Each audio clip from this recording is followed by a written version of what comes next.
Okay, hi, nice to see you all here. My name is Tuna Yilmaz. I'm a fashion journalist, working for 10 years now in the industry in the Netherlands. And I'm here with a lot of talented people. And I'm gonna quickly introduce you. Adama Joop, if I pronounce correctly, model. Yeah.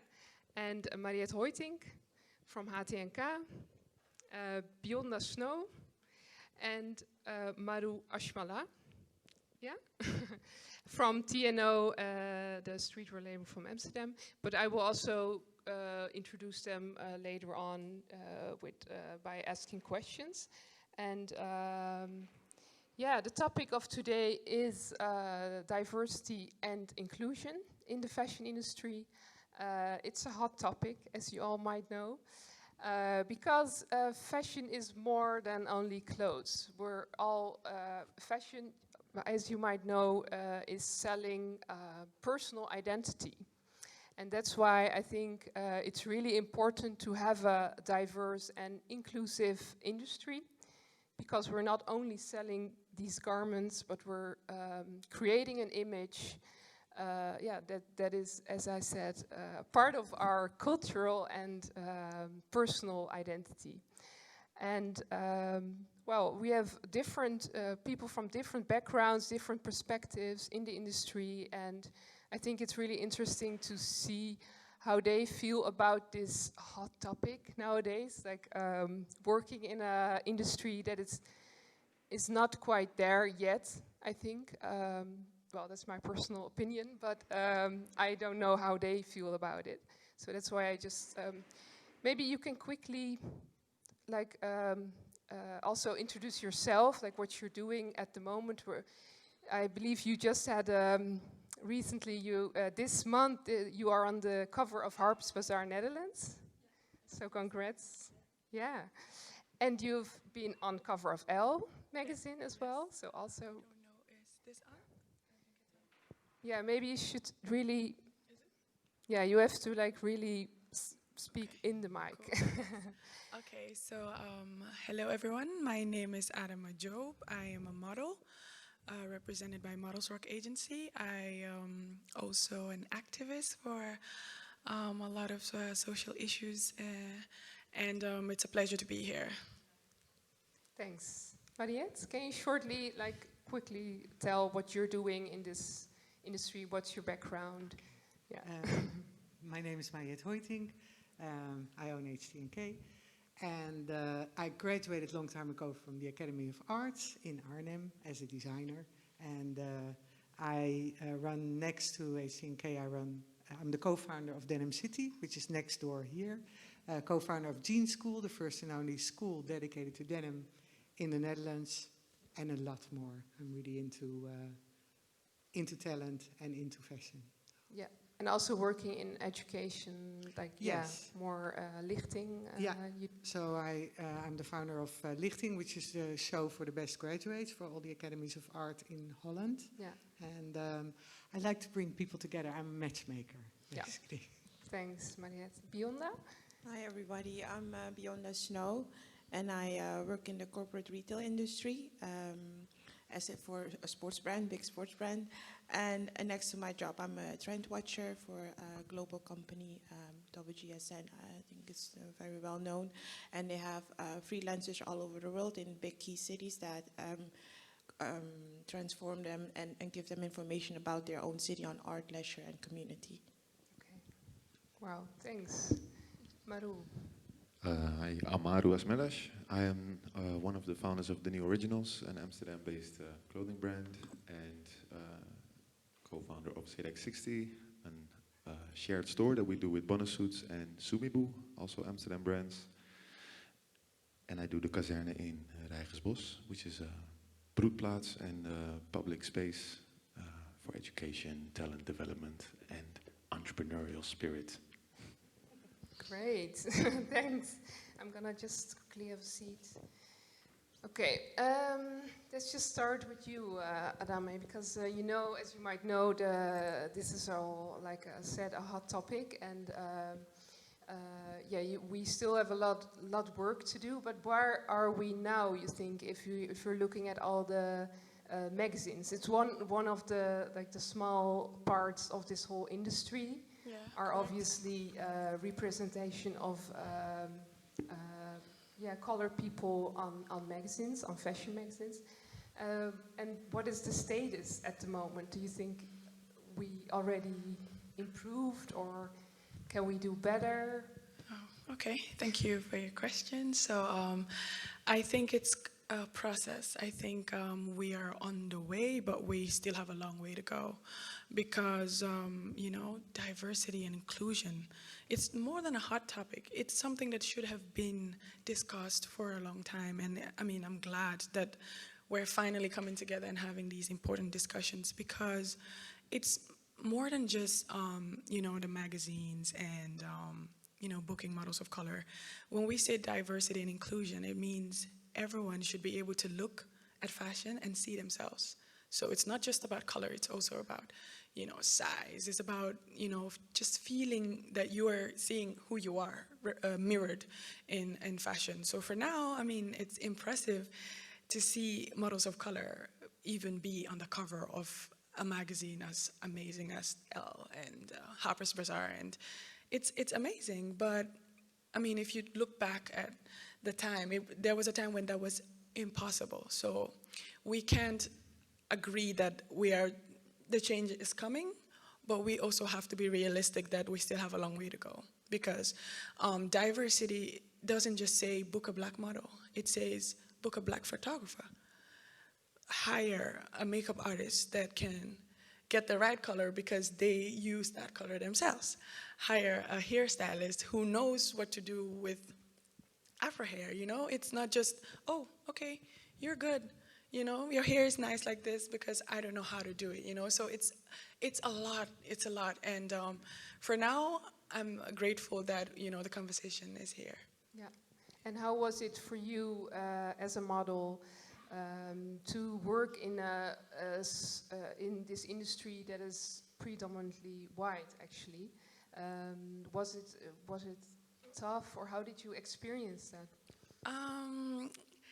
It was foreign because I didn't initially choose to be a model. I didn't want to be. I'm a lover of education, so I just always wanted to stick with books. But somehow modeling just fell on my lap, and I was like, okay. So it was strange in the beginning, but I will be honest. I had it pretty easy, yeah, in the Netherlands. I mean, but I am just one person, so I can't speak for everyone. But I personally, you know, I did have encounters where, you know, I had the wrong shade and people, you know, did the wrong things for me. And I looked at it as the problem was initially because of, you know, lack of diversity, lack of inclusion, because, you know, you can't just, most of the time I felt out of place, but the more I did it, the more it's completely different now. The higher we go, the better it's becoming. So, I mean, it was hard in the beginning, but you know, the more we go, the better it becomes. So. Yeah. And we discussed it back there about how you experience it at the moment as a model. Sometimes when people are around you working that don't really know how to groom your hair or do your makeup, etc. Yes. And you told me, like, I'm really proud to speak up. Yeah. And do you think that's important? Yes, I think it's very important because, you know, there's this thing where the minute you speak up, you become labeled as difficult. You are the model that nobody wants to work with because you have an opinion. And for a long time, I hid behind that, you know? I would you know, things will not be okay, and I would just be quiet. I'm like, you know, it's fine.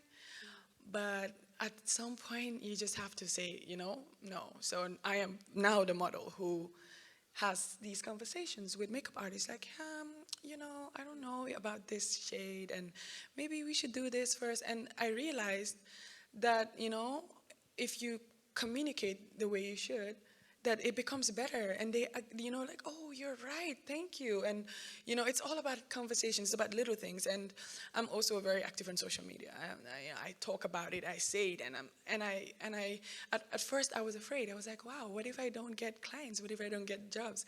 But then I realized the type of client that has a problem with me speaking about this is exactly the type of client that I actually don't even want to work for. So it's very important to speak up. Yeah, good work. I also have a quote here. I believe Michelle Obama said once, so many of us have gotten ourselves at the table, but we're still too grateful to be at the table to really shake it up. So I think that's really true, as far as for me to say that you're learn to be always grateful, and then you're like, okay, I'm not gonna do or speak up or say difficult stuff. I'm not gonna be the difficult one. I'm just gonna and beyond that, do you recognize that? Do you think it's important to speak up and make change in that way? Yeah, I do think it's very important to speak up, but it's also important to choose your battles wisely, because as what Madame has said, is like also you don't want to be labeled as difficult, but I am also not gonna not say anything instead of just choosing to basically hold my tongue. But and going back in the whole diversity and inclusiveness, I always say, like, hey, especially in my case, coming from my background as a global corporate company for almost 15 years, is that diversity for me means, okay, you're having someone joining a party, like the person is coming into the room as a diverse person with a background. But inclusiveness means you're having dinner and dessert and discussing everything that you discuss at a dinner table. Just you're actually also being inclusive, as in also making the decisions, and that is where that the diversity and inclusion goes together. But it's not a marketing tool. It's not just a label that corporate companies just need to have, but just to say that that's why it's important that when you're at the table, right, as diverse, you're already inside, that you choose your battles wisely to speak up at the dinner table, and that you choose your moments in order to move forward and make the best decisions for the company, and not to have corporate suicide as what's happening in a lot of cases these days. Yeah, what I've read is also that a lot of companies, they communicate like we are diverse, inclusive, blah blah blah, but the way they act or how the workplace is structured actually is not inclusive at all. So there's really a gap in between, like what they communicate and what they actually do, how people behave, how people on what roles they are. Like, are there in all layers of the organization, are there people of color? So do you recognize that too? Yeah, I mean, that's what's been happening for the last couple of months, as we've been seeing that a lot of companies, and it doesn't have to be corporate, but also companies that think like, oh my gosh, there's something happening in the world. I need to post something immediately out there for consumers to see us as, hey, we are a diverse company. But that's not the case. It's just more a consumer nowadays is smarter than you think. I mean, we are now in a pandemic, and on top of that, we're isolated at home. We cannot like move freely, so we have time to, to really have time to dive deeper in a company. So the company needs to have their strategy first in order inside of the company, as in really understanding what diversity and inclusiveness means, and also how are you gonna be authentic within your own brand and stand for your brand and speak up after you've spoken to your own employees, and having all the diversity and inclusiveness in all layers of the companies before you speak up. Because if you're speaking up before you're having a conversation, is basically that's the whole corporate suicide that's been happening, that you're chasing your own tail, right? Because when you say something, you need to also be prepared of what's basically coming back at you. So That's how I think about that topic as well. Of the closure of the gap is really thinking first of the strategic pillar of your own company before you speak up. Yeah, and also good thing that you say, like consumers are smarter than you think. Authenticity is very important, and I think especially for the younger generation, like the Gen Z, super woke. They're all like activists in a way. So, and I don't think you can manage as a brand to only communicate in a more diverse way, but also really act in that way, truly like from the heart of the company. Yeah, right? your storytelling should be like on top of their most highest game, because I mean you learn so much from the generation that's in right now. I always say, my mom like just made a comment the other day. It's like, in this generation, this year, like they're messing with the wrong generation, because if you do or say something wrong or you wear something wrong or whatever, they're gonna like cancel you or this and that. But and also because of the cancel culture, you know, you cannot say whatever you want to say. You really need to, if you're, it's also not only on color, but it's also, hey, if you're doing if you're on a sustainable company, or if you're willing to do the sustainable walk the walk and talk the talk as well, because they're gonna have a reply on you if you don't do it, or you're only doing it for a season because it's trending, you know. So that's what I mean with the consumer is smarter than you think. They are gonna come back at you and say, and they're gonna like ask you for an explanation, you know. Yeah. Okay, and Maru, do you also relate to the whole younger generation? Because I think you have this whole community of younger creative people around you. You're also working a lot with younger creatives, right? The students in fashion. Do you recognize, can you relate to this? Are they really like all activistic and thinking and behaving differently? It's a hard question to answer because I cannot talk for a bigger group, but I can confirm that there is a shift in consciousness, that people want to find out more, they ask more. Even in our mailbox there are customers or potential customers mailing like, hey, where did you produce this and that, and if not, then well, I might consider not buying it. So there's a lot of consciousness, but I'm also afraid that, oh, that's a little bit loud, I'm sorry. I'm also afraid that this consciousness is very much triggered by the social media, which is not a bad thing. I mean, to get a message across now is much easier than 15 years ago. But yeah, a lot of the political opinions get moved by what is at that moment very relevant online. And in 9 times out of 10, I'm right with it in the fight. But I'm hoping that individuals start to also reflect for themselves and find ways to come back and say, hey, how do I feel about this? And you know, you can repost this and repost that, but we get moved in so many directions by that. So I'm not sure if all of us are on the same page. I cannot tell, and luckily it's not that case. And in the root, I think because we are so much involved in each other's lives online and now even more, you get this pressure of, you know, being woke, being conscious, being this, being that. So I'm not, yeah. Yeah, well, and then is it important for you to be more like some kind of role model for a younger generation that is also in direct contact with you through social media? I know for a fact that for the guys of, for example, Daily Paper, it's really important. Filling Pieces, same. They're in direct contact with their younger, mostly younger, but not only younger, customers.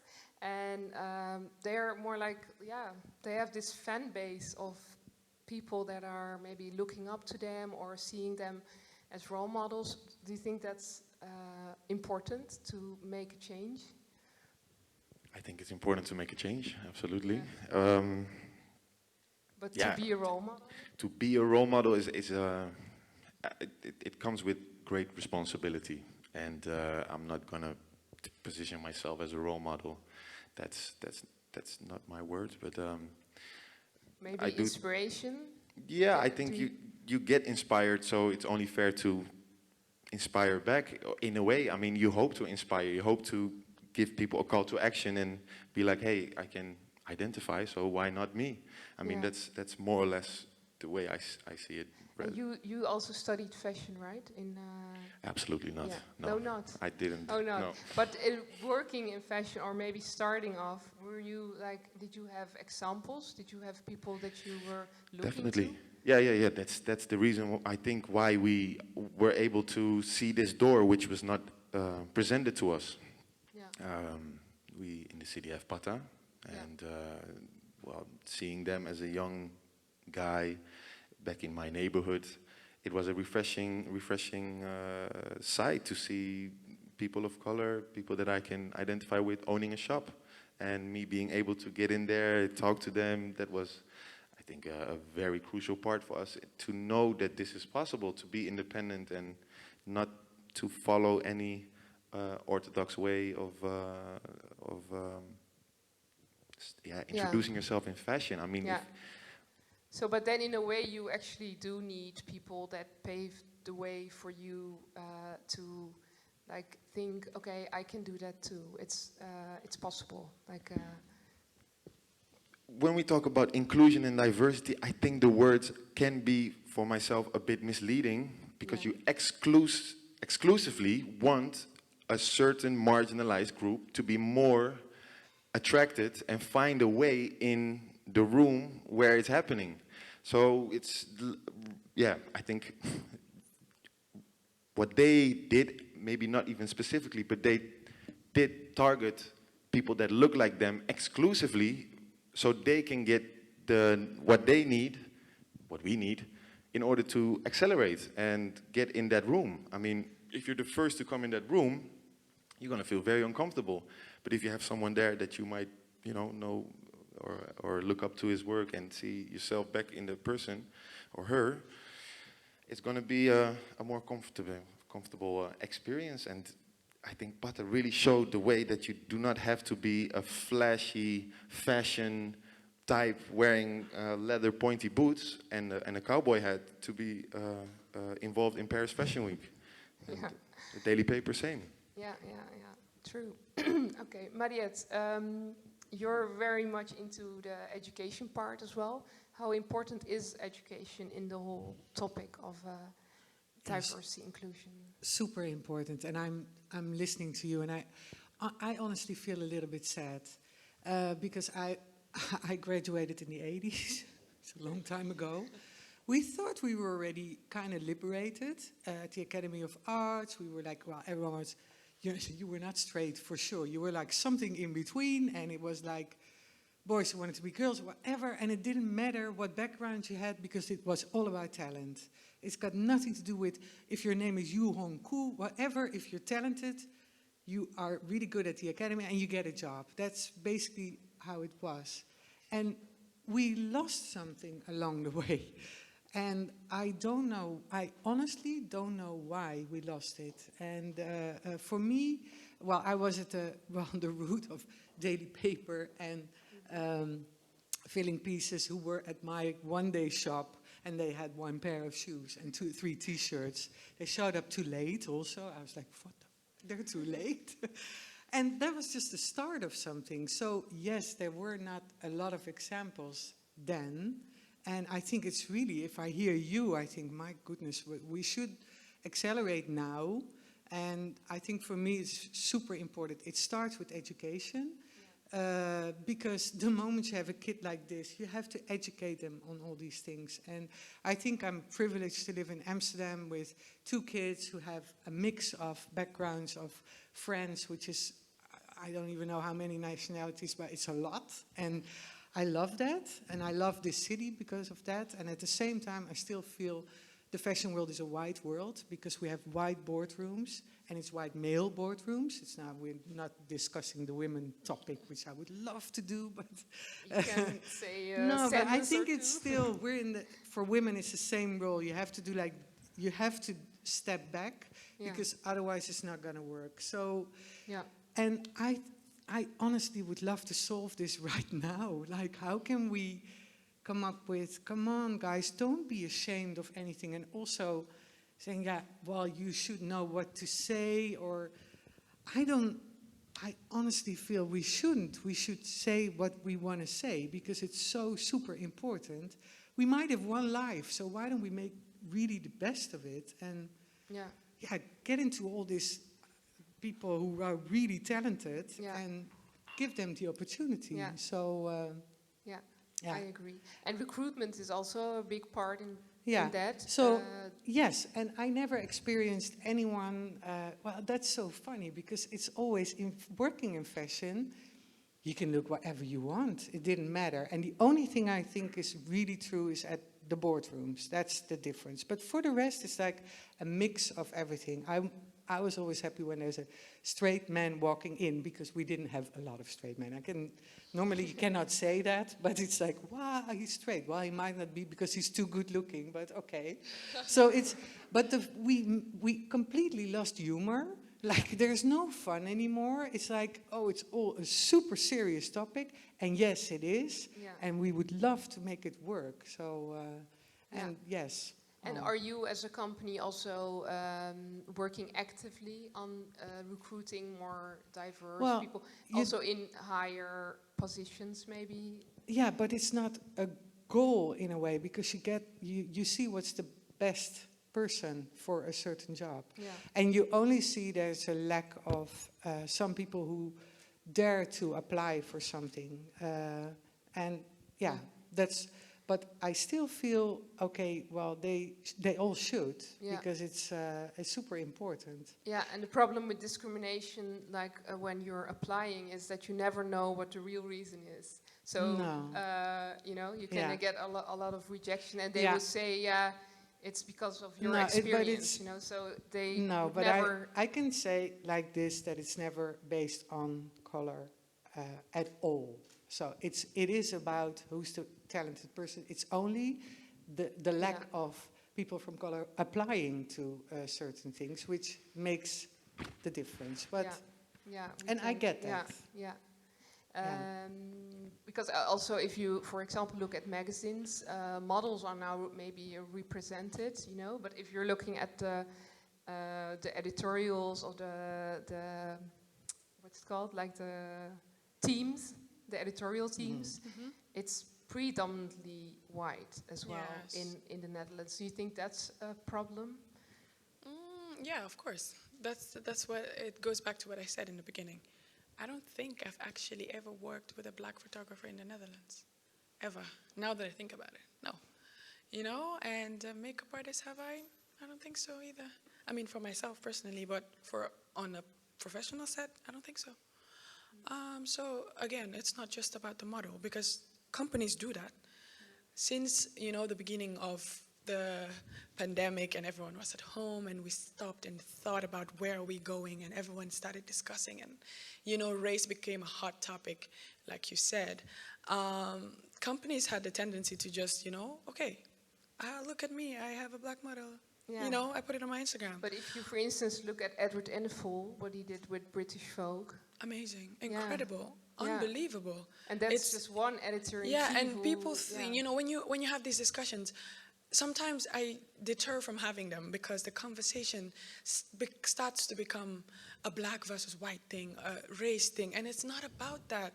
Because when you step out of the whole, chaos and you think about it, it's about the little kids. I mean, when I was growing up, I grew up in Gambia. I came to the Netherlands in 2014. So for a long time, I looked around me and I saw African women trying really hard to look European, and it was confusing growing up because, you're telling me the hair that I have is not good enough. I need to have, it's not my hairstyles that I do are not pretty enough. And it made me wonder, where is all of this coming from? Because, mind you, I'd never been to Europe.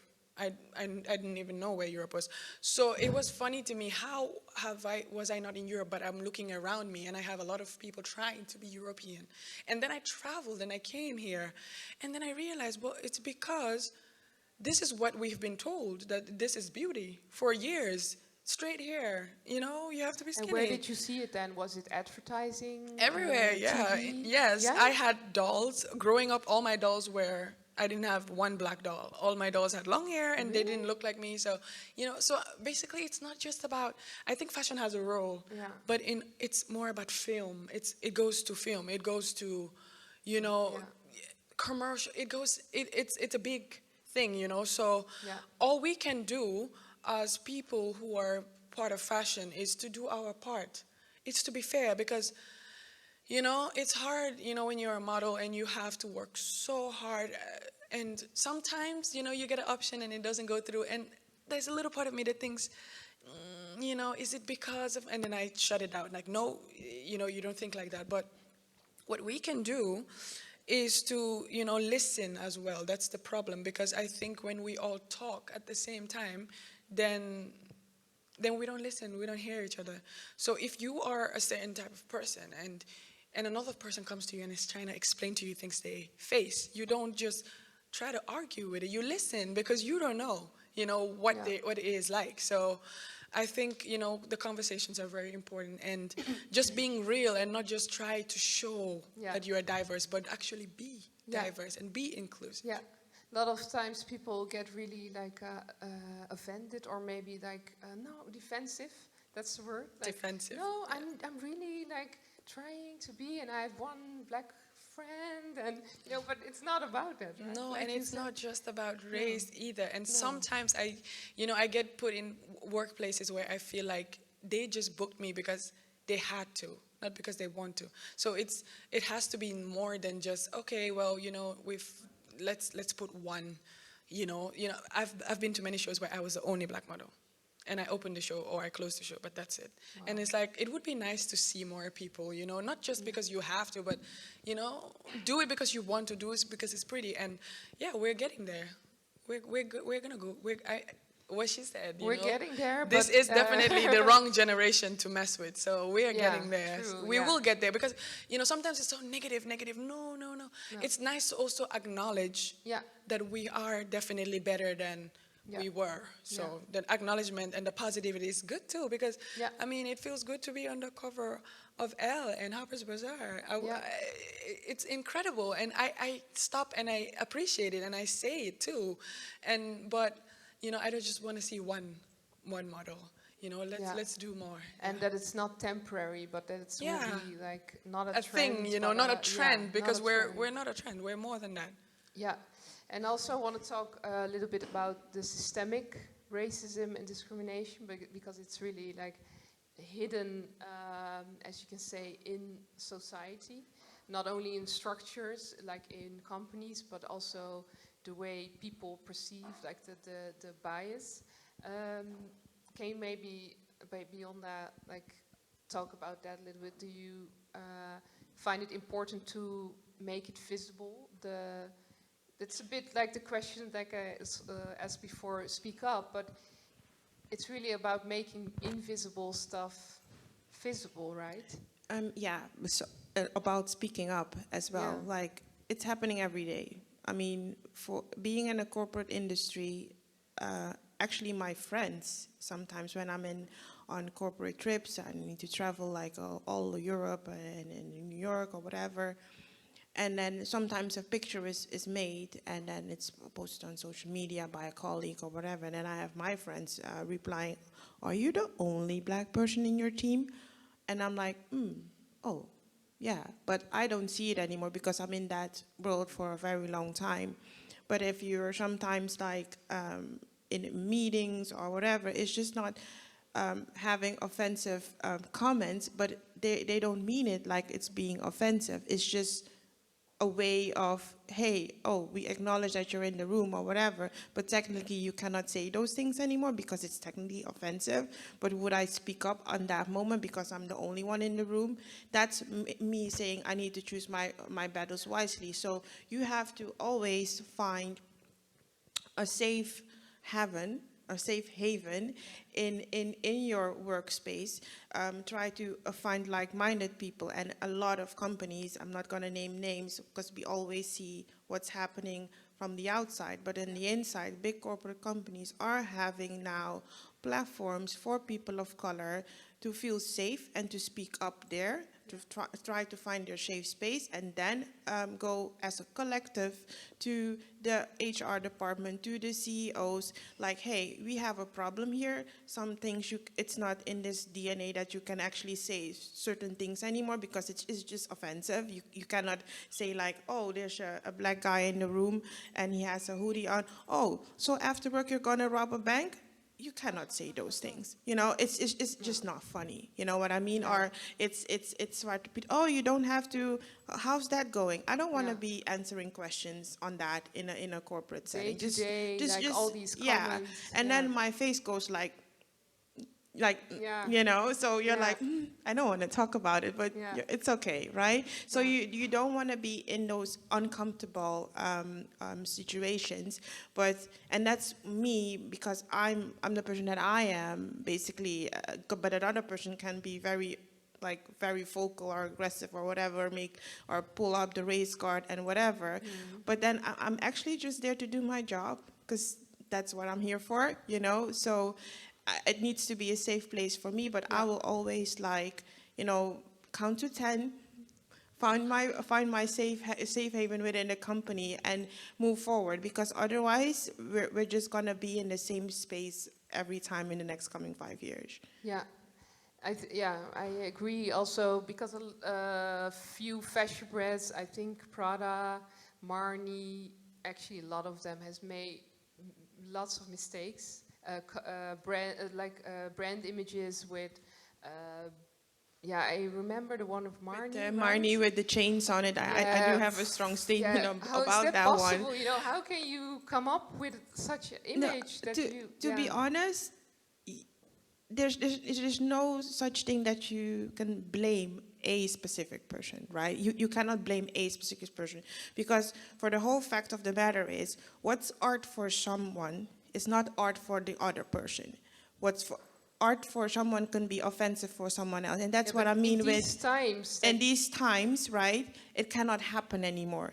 And if you have the right people, like, working on the marketing department. Exactly, because when it comes back on what the diversity and inclusion means, what I said earlier is that if you do not have the diversity and inclusion in every layer of the company, this will keep on going to this will be happening every time, because the end process of having the final approval before going into market, if I was in the room, if Adama was in the room, I would have said, like, are you serious? We're not doing this, right? But I was not in the room, or my type of person was not in the room to see. We're not gonna, a black man in chains nowadays is a no-go. It's maybe a go for the stylist or the photographer at that time. Oh, it's beautiful, but you cannot do that anymore these days. So that's basically having, you know. Yeah, and same goes for Prada, who did like black faces in their windows, I believe, a few years ago. And then they apologized and hired 2 people on the diversity and inclusion department. So that's actually a good thing that they are working on it. I believe H&M has now 2 people on it. But that's also what I mean, is that also from a consumer's perspective, these things will happen, right? I mean, it took society in general, like almost 400 years to acknowledge that black people are actually people with brains and they can function in the same room as anyone else and do the same job. So we should do it together from a consumer standpoint, but also from inside, is that when a company, and it's very rebellious opinion of what I have on this topic, is that a consumer should also be more interested in the strategic pillar of a company for the next coming years of, hey, what are you going to do to have this not happen anymore, right?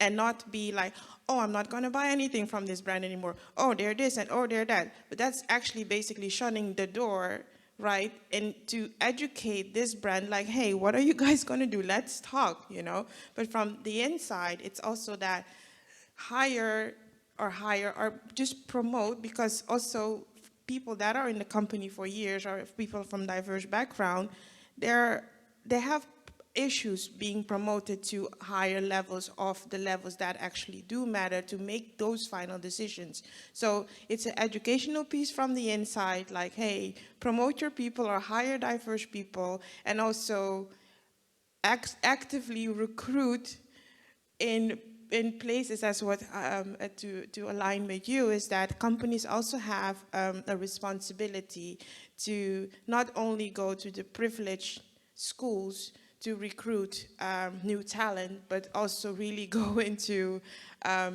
different areas to recruit talent, as also maybe at the Caserna, as how you were in Southeast. It's different ways to find talents at the moment, so yeah.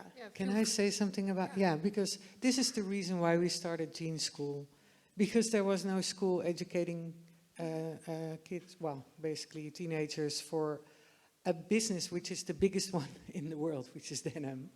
And Amsterdam is now... And we asked all the academies of art and the university, they all thought it was a stupid idea. And then we went to the ROC, which is vocational level education, and we thought it might even be better, because then you get into people who are really the makers, and they can also design. And well, if I see what happened in the last 6 years, we have, I think, the diversity, it's not even a theme, because it's so diverse what these students are. You're like, okay, that's a great example of what society should look like. But it's also, all of them together feels like, if you had a long time ago a series which was called Fame, or the one, so it's like that, because they're all working together on things. Do they want to work for big corporates? No, it's not a goal at all.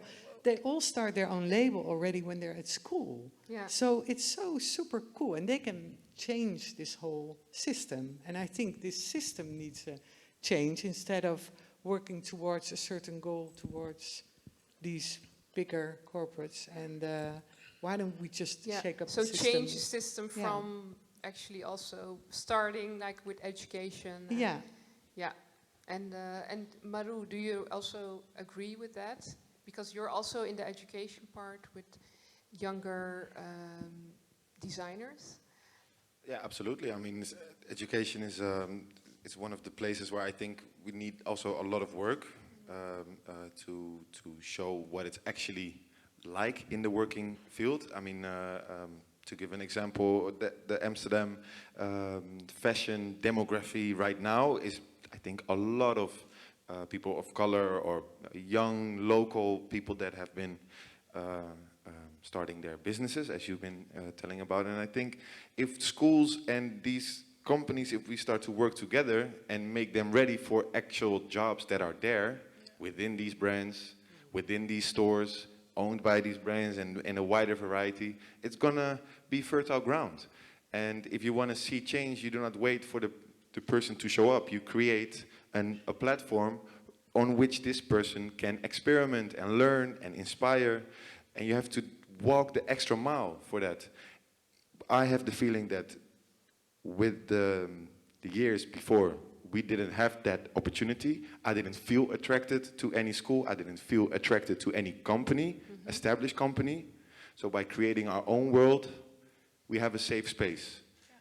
And I think that's the most crucial thing, where I'm sitting here comfortably talking about the fashion industry. Otherwise, Louis Vuitton is great, and but that's not what I want to show you. I want to show you that if you feel like a lot of us here, this system is broken. Let's pass it. Find a way. Let's pass this whole system. Let's not ask for any confirmation. Let's not ask for any big brand or big store to say, now you are official. Because we talk to the actual people. We talk to for me, the holy grail is the young people in the neighborhood where I'm from. Because if they wear it, everyone wears it. And I think that's what the most people are afraid of, is this whole exotic position of people of color, this whole entertaining positioning of people of color. Everyone feels comfortable. But asking this person to be the financial director, to be the HR manager, to be in positions that have nothing to do with diversity, because I don't want to sit at your table sharing my experience to help your problem that you cannot be a reflection of the city that I know. Because Amsterdam is 53% of ethnical backgrounds. But when I look in your office, this is not Amsterdam. Well, but how come why is it then that there's still such a gap between the society itself in Amsterdam and the companies? Why is Fertile ground. To be in a network where you know this is a guy that has a store, this is a person that has this company, or you want to be a buyer, call this or that person. This infrastructure is there, it is, but you cannot tap into it. And the room that I was talking about, that Pata or Daily Paper asked us, yo, let's sneak in this door, because that's what happened. For 4 years, people look down on you, and then you get this whatever achievement, and then you get the thumbs up. The fertile ground, that's where the real work is being done, and small scale, 300 people, whatever. And yeah, same as you. I don't want to call out names, but yeah, there's the effort being done in a marketing way, in a strategic way, in all the plans. If you're a museum and you want to be subsidized, you perform every crazy little dance that you can to attract people with cultural relevance, but you do not ask them to curate. You do not ask them to say, hey, how can we find people of color? Because that website where the appliance is on, the vacature is on, I don't know about this website. I don't know about this infrastructure. So this extra mile exclusively has to be done to engage with people that are not in the surroundings of these people in position if the system wants to change itself. I'm past that. I'm not going to ask the system to change itself because I've been disappointed too many times. So we create our own system, our own ecosystem. Even though it's super small, we are independent. No one can tell me anything. I mean, my mom can, but besides that, there's not a lot of people that can say, yeah, because of this or that, they are here. No, we started really small, focusing on our own people to be who we are.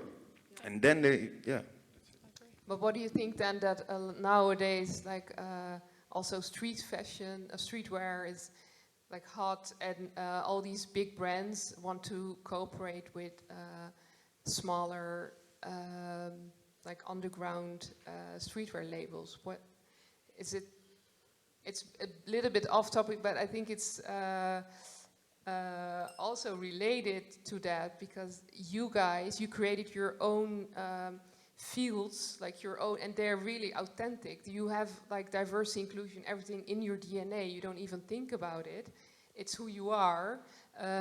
But I think it also resonates more with the younger generation. All these brands, Daily Paper, Film Pieces, Olaf Hussein, TNO, Smip, all you guys actually, all the streetwear from Amsterdam, made in Amsterdam. So yeah, is there like a connection?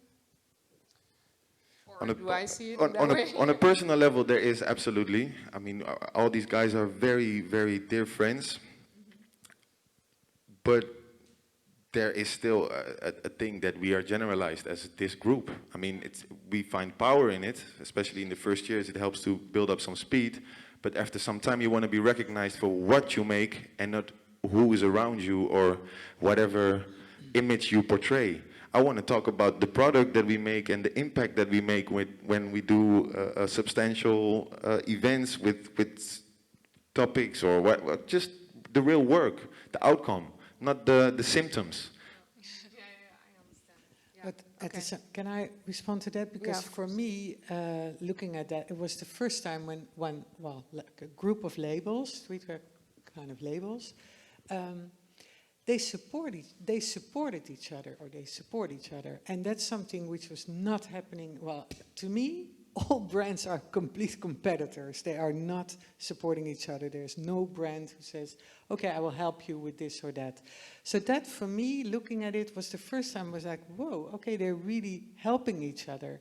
And I also understand that it's, in the end, it's kind of like sometimes a burden. And you see it, that sometimes this is tried also with you had Seacon, which is the 7 connected, 7 companies, G-Star was one of it, and some others. Try to share certain services like HR and finance, etc., and then you can build your brand. They haven't been tried here, but it's...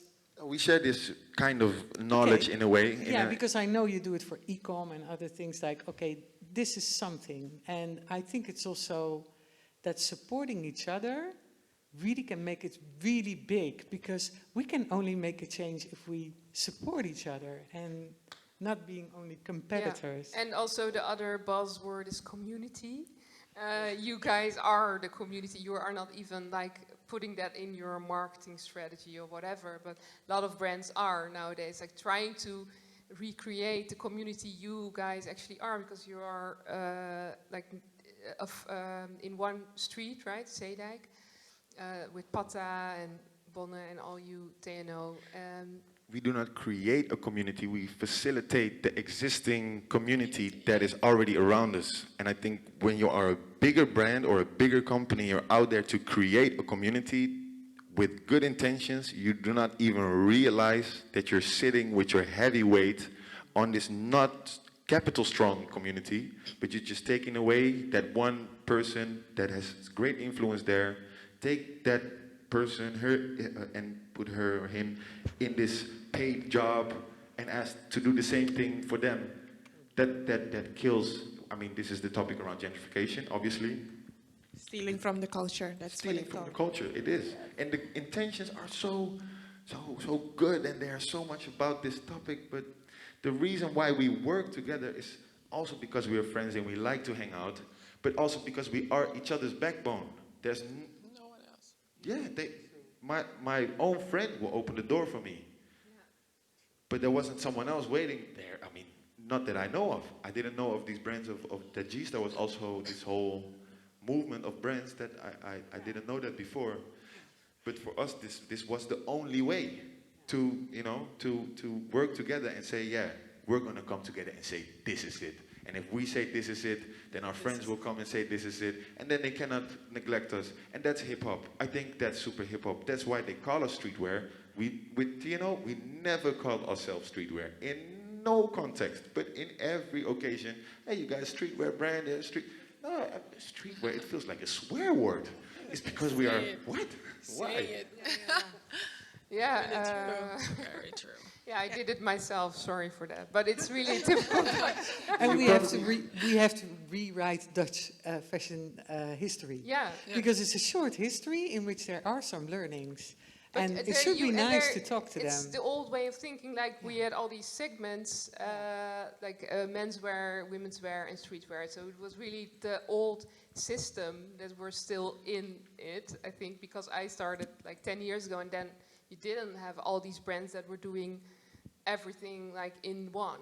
Nowadays it's more fluid, you know, it's going from the even, yeah. So would you like to add something, because I see you also really actively. Yeah, well, first of all, I really learned a lot today from everyone, because I'm the model here. So, you know, the cooperation part is a little bit above my head, but it's really like amazing to hear everything that they have to say. But I wanted to add something to the education part, because again, I believe that education is important. And the reason why is because, for example, I'm going to give an example, right? If you go to a makeup school, right, and you want to become a makeup artist, and I believe if you want to go into fashion, you have to learn to do makeup for all types of people, not just a certain type of people, you know? And if you want to do hair as well, it's the same thing. And what's disappointing to me is most of the time when I'm in a set where they're unable to do my hair or my makeup, that the person actually tells me, sorry, maar ik heb geen idee hoe ik... Or, sorry, maar... And then it's like, but you are supposed to be this. So if you can't call yourself a makeup artist and only know how to do makeup for light-skinned people, or only be able to do a certain type of hair. So education, that part, please. The people responsible for makeup schools and hair schools, take it as far as you can take it. Do every type of hair, because, you know, then I start to feel disappointed and make it myself. Like, maybe it's my fault that I'm, like this, that, you know, but it shouldn't be, because, you know, the education should be complete, it should be whole, it shouldn't be one-sided. So that part is really important, you know, education part. And also, you know, another funny thing, a very funny story, you know, most of the times as a model, they ask you to wear skin color underwear and skin color.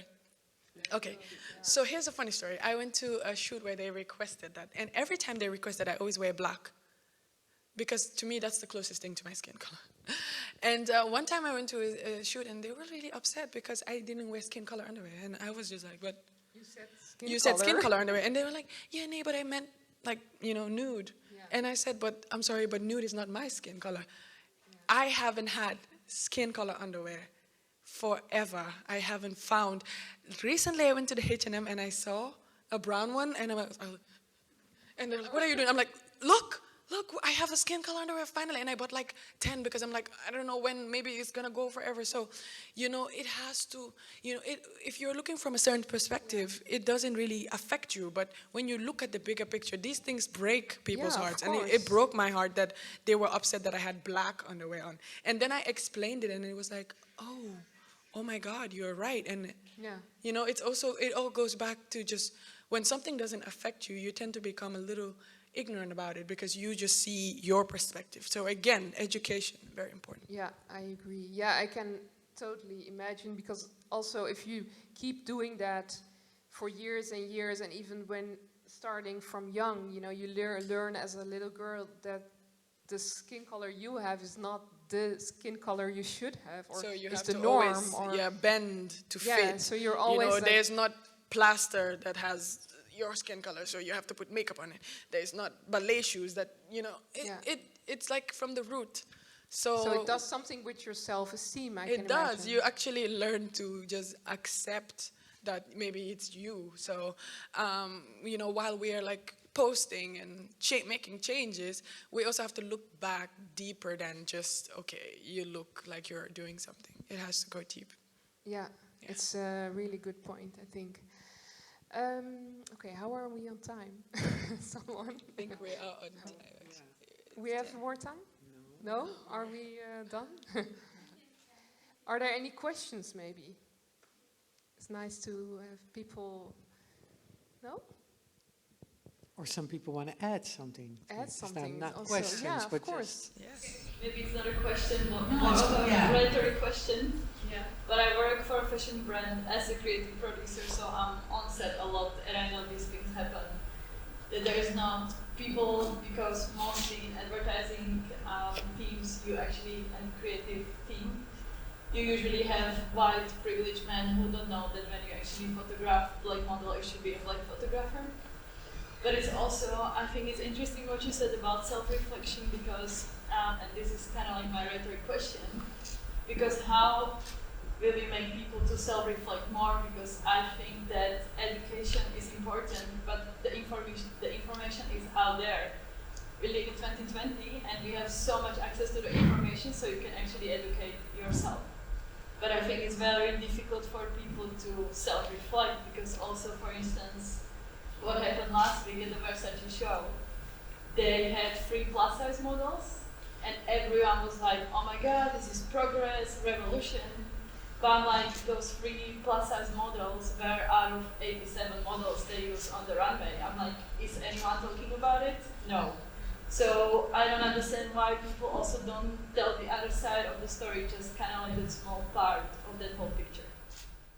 Yeah, well, I agree. I think it's also good to be critical, but I think at the same time we should maybe, I don't know how you think about it, but also create an atmosphere where you can talk about it, and that not people feel that they're always doing something wrong, because I think that's also the thing you get, like, oh, nowadays you cannot do anything right, so they just stick their head in the sand, I believe, and that they don't want to change, actually, a lot of people, I think, but that's my personal opinion. And I think we stimulate each other, actually. So if one brand does it, what I notice about fashion is the other brand wants to do it as well.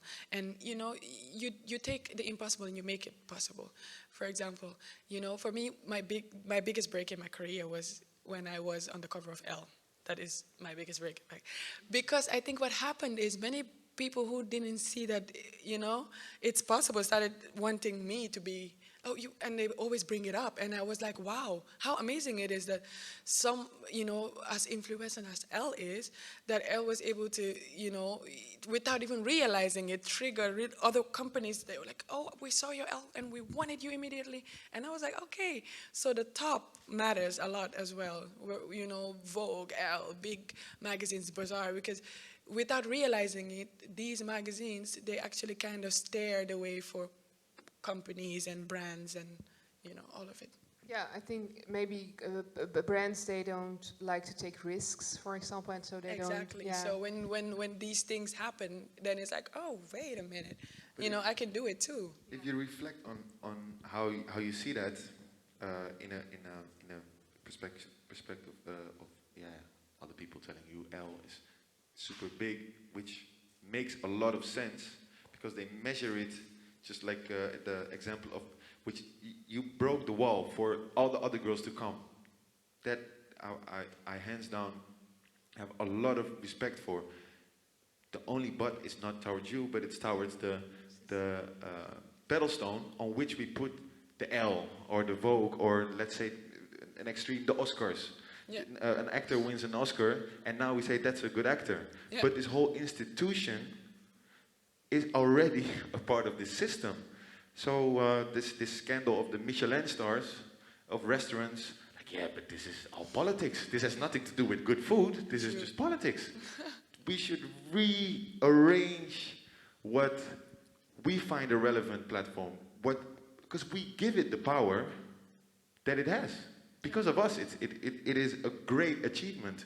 Because they never did it? No, it's because done. We finally see you. But we want to see you. We don't want to see Elle. We want to see you. At least I do. So, in the next magazine, it might have... I don't want to blow it up too much, but I would love to see like us saying, this is not even a level no more. Yeah. We create a new level, and we say, this is the place. It's like the new Omroep Zwart, for example. That they cannot relate with all the omroepen on all the broadcasters on TV. I only believe in this system, in this way. This is the only way. Yeah. History kept on proving us wrong. The schools, the institutions, the big companies, they are not going to change. The change is so slow, and it's so much about what the outside world see. Yeah. Oh, let's put volunteers there. Oh, let's take this stylist. Yeah. But at the same time, the stylist gets pulled on her hair, and because people, oh, this is such a nice hair. You don't want to be reckoned for that.